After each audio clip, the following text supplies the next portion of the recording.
Hi, and welcome to the Pillar channel. I am Pablo, and today we are diving deeper into the Pillar ecosystem with Wyre.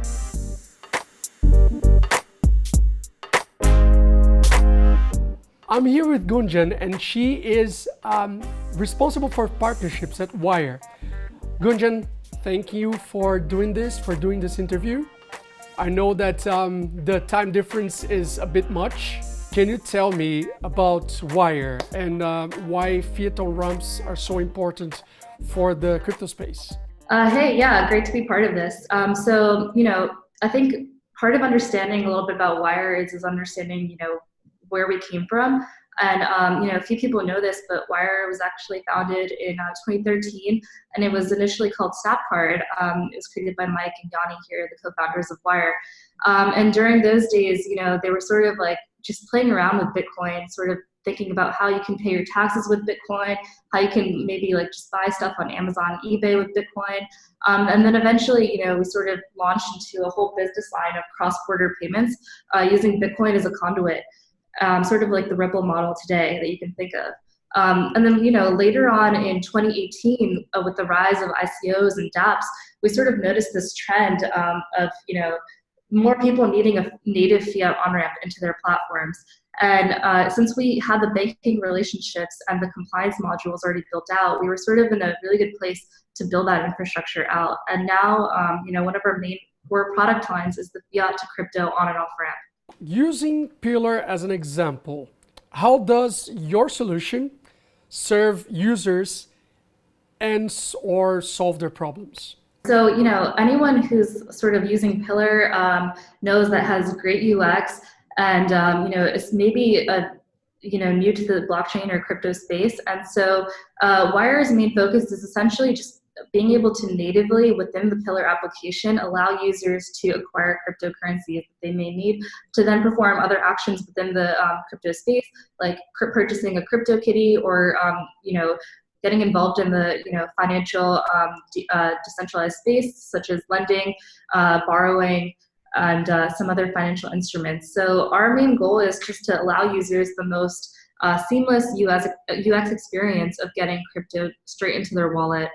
So that means that they can connect their bank account or link their debit or credit card or Apple Pay or Google Pay. Nice of you to mentioning that the Apple Pay and Google Pay solutions, for me, are one of the greatest things you have ever done in the platform. Yeah, that's great to hear. So, some more background about that. The Apple Pay and Google Pay initiative was sort of twofold. So one of the first reasons that we decided to do it was because as a money transmitter in the US, we're sort of bound by a lot of regulatory burden to do KYC on all of our users doing payment processing. And so through that meant that, we had to collect name, phone number, date of birth, SSN, blood sample even. And so, we wanted to reduce that user burden and friction. And one of the reasons that we implemented Apple Pay is because, we came up with this creative solution of just, getting back as a response from Apple and Google all of the KYC data that we needed. So we were able to acquire that in the back end and abstract away a lot of that from the user directly. The second reason why we actually wanted to implement Apple Pay and Google Pay is because we're seeing a trend towards device-based payments in the space, especially security and fraud. And since, Wyre as a money transmitter, we're taking on a lot of the risk of chargeback and fraud, especially within the crypto space, which is, very known for fraudsters. We wanted to ensure the most diligent fraud prevention program, and device-based and hardware is going to really help us in the future with, determining who the user is and ensuring that they are who they say they are.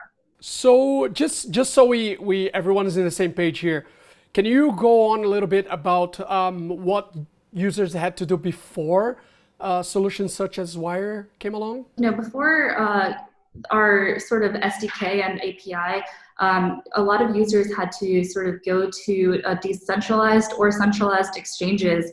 So they'd have to open up a new tab and then purchase crypto directly from them. And especially with centralized exchanges, which can be hacked at any moment, which we've seen in the past.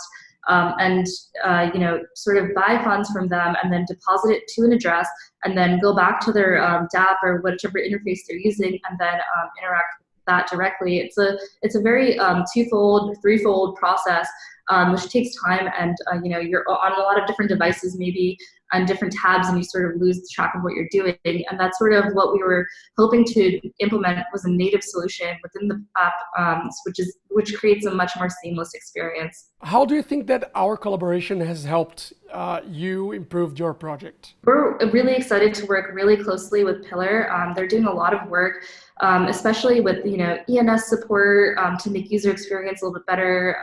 Assigning a human addressable name to an Ethereum address, smart contract-based wallets, which are way more secure.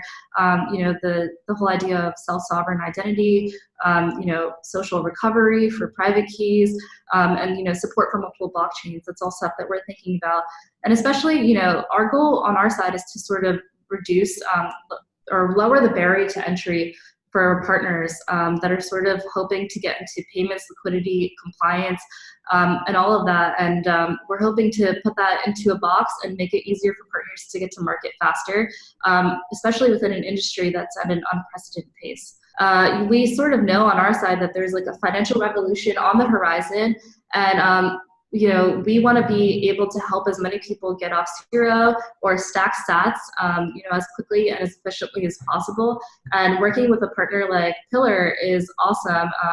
It really takes a village of people to get this, and we're honored to serve alongside Pillar. Just as a curiosity here, where do you see the industry going in the future? Yeah, so on our side, we're really focused on within the next few quarters releasing native meta transaction support to allow users to go directly from fiat to ERC20 or ERC721 directly.